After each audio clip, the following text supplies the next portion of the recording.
And finally tonight, Father Jason Charron is a married Eastern Rite Ukrainian Catholic priest in Pennsylvania. He and his wife have 7 children. His experience as both a parent and a priest came in handy when a parishioner said that he wanted to travel to Ukraine amid the military conflict to try and help a group of orphans. And joining us now is Father Jason Charron, pastor of Holy Trinity Ukrainian Catholic Church in Pennsylvania and Our Lady of Perpetual Help Ukrainian Catholic Church in West Virginia. Father, great to have you on. Thank you so much. If you don't mind, can you tell us about the rescue of these 22 orphans and how you got involved, why you got involved? Yeah, well, it was, as is so often when you give your life to God, it was sudden and unexpected, but full of mystery and thrills at the same time, some sorrow and some joy. What had happened is a parishioner of mine, Alan Sherwood, and his wife, Anita Sherwood, they wanted to adopt, and we're Ukrainian Catholic, and my wife knows people back in Ukraine, and so we put them in touch with some people back in the homeland, so to speak. And they eventually brought over one of these little girls, a beautiful little girl, and had her at their house at Christmas for a home visit, and it was a hit, and she stole not only their hearts but the hearts of everyone in my parish. You know, after about 4 or 5 weeks of the visit, at the end of it, you know, Alan said to this little beautiful little angel, he said, you know, if anything bad ever happens, if you're ever in danger, I'll come and I'll rescue you. And little did he know that in a few weeks, about 4 or 5 weeks later, Ukraine was invaded by the aggressor nation to the north, Russia. And you know, that day he just came right over to the church and said, I have to go. So what happened? You two actually went into Ukraine to get the little girl and some other children as well? Yeah, it wasn't so easy. It wasn't easy getting in, and it wasn't entirely easy getting out. You know, we flew from Pittsburgh to Helsinki, or through New York, I think, or something, and then to Warsaw. And then we just thought it would be, I mean, everyone in Ukraine is leaving. No one's going into Ukraine. So we just thought we'd rent a car, and we went to the airport in Warsaw, and they say, we're not allowing any of our cars to go anywhere near Ukraine.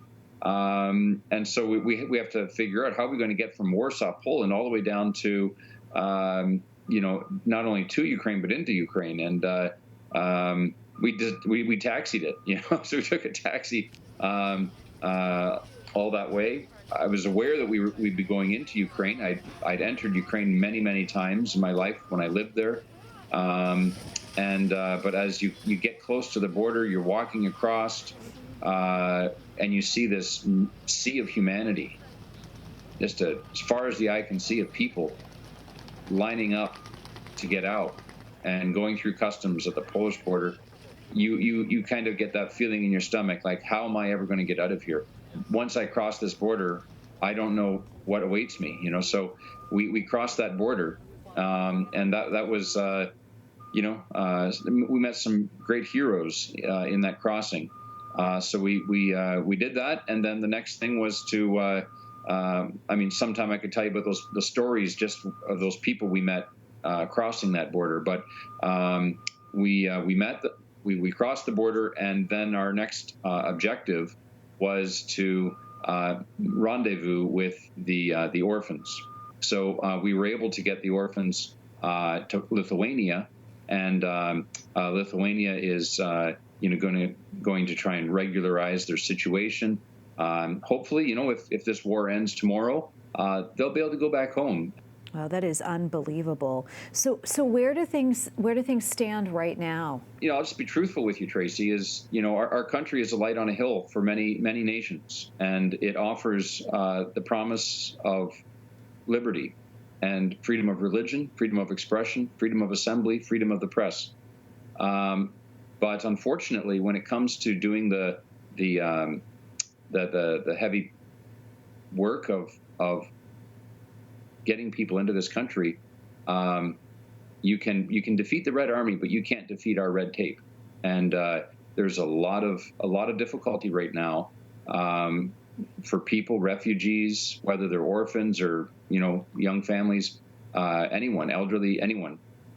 fleeing from Ukraine to get refugee status here. Ukraine is fortunate in that it has Poland as a neighbor.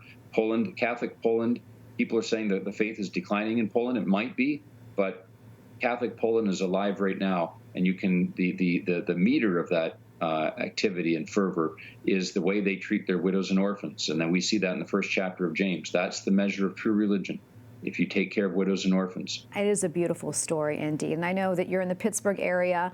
You also have a parish in West Virginia. A lot of great people there. Other people watching this, I know, are going to want to help. How can they do that? Make sure that you remain vigilant and that you are becoming a pillar of light and life and love in this world. Say your prayers, eat your vitamins, as Hulk Hogan used to say, is become the light. Stay close to Jesus and Mary. In terms of political activism, call your congressman. They find how important an issue is by the number of phone calls they receive from their constituents. Well, Father, I wish we had more time to talk. Unfortunately, we're running out of time. But thank you so much again for speaking with us and for all that you're doing. God bless you. Thank you. Glory to Jesus Christ.